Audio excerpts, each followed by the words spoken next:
నేను ఈ గుడిలో కొన్ని కొత్త విషయాలు తెలుసుకున్నాను. అవి షేర్ చేయడం కోసమే ఈ వీడియో అనమాట. So, welcome back to my channel Vani Mallesh 18.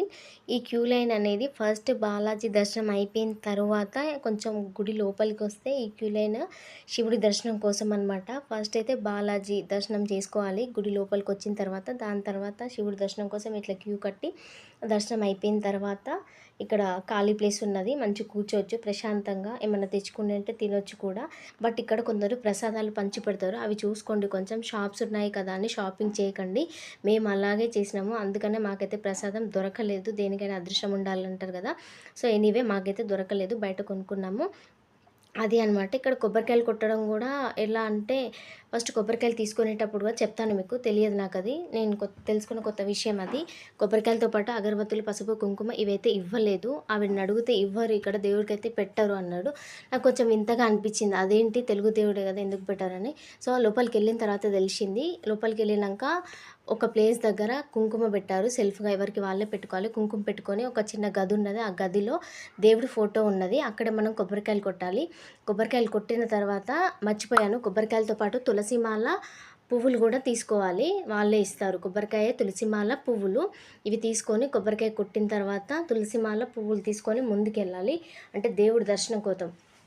కొబ్బరికాయలు అనేది దేవుడి దర్శనానికి ముందే కొట్టాలన్నమాట. ఇదొకటి వింతగా అనిపించింది నాకు. సో కొబ్బరికాయలు కొట్టిన తర్వాతనే దేవుడి దర్శనం కోసం పోవాలి. సో ఆ దేవుడి దర్శనం అయిపోయాక శివుడి దర్శనం అనమాట. అక్కడ కూడా కొన్ని పువ్వులు పెడితే పెట్టొచ్చు. నెక్స్ట్ ఆ శివుడి దర్శనం అయిపోయాక ఒక బుట్టలో మనకి కొన్ని పువ్వులు పెడతారనమాట. అంటే దేవుడికి అభిషేకం చేసిన పువ్వులు ఉంటాయి కదా, అంటే మనం తీసుకెళ్ళి అభిషేకం చేస్తారు కదా, ఆ పువ్వులే పక్కన పెడతారు. అవి కొన్ని తీసుకొని మనం ముందుకు రావచ్చు. సో అలా వచ్చిన తర్వాత ఇక్కడ కూర్చొని ప్రసాదం ఇస్తే తీసుకొని తింటాము. సో అలా చెప్పిన కదా, ఈ షాపింగ్స్ అన్నీ కూడా నేను అసలు ఎక్స్పెక్ట్ చేయలేదు ఇక్కడ ఇట్లా ఉంటాయని. సో ఇదంతా కూడా ఒక జాతరలాగా ఉన్నదనమాట, లైక్ తిరుపతి అనొచ్చు. సో అట్లా అనమాట, అదొకటి. అయితే ఈ టెంపుల్ని వీసా బాలాజీ అంటారంట. ఎందుకంటే ఎవరికైనా వీసా ప్రాబ్లం ఉంటుంది కదా, ఏదైనా ఇష్యూస్ వల్ల వీసా రావడం లేట్ అవుతుంది కదా, ఇక్కడికి వచ్చి మొక్కుకొని పోతే ఖచ్చితంగా వీసా అనేది వస్తుందంట. అందుకనే వీసా బాలాజీ అంటారంట. సో ఇది వీసా బాలాజీకి ఫేమస్ టెంపుల్ అంట, అదొకటి. సో తెలియని వాళ్ళ కోసమే ఈ వీడియో అనమాట. చాలా నచ్చితే ఖచ్చితంగా సబ్స్క్రైబ్ చేసుకోండి.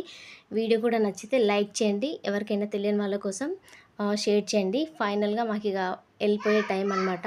ఇది రెస్టారెంట్ అని మేము ఆపినాము, బాగా ఆకలేసింది ఆ టైంకి. బట్ ఇది రెస్టారెంట్ అయితే కాదు, చిన్న టిఫిన్ సెంటర్ ఇది. మా రిషి అన్నాడప్పుడే ఇక్కడ వద్దమ్మా ఇంటికి వెళ్ళి తిందామని.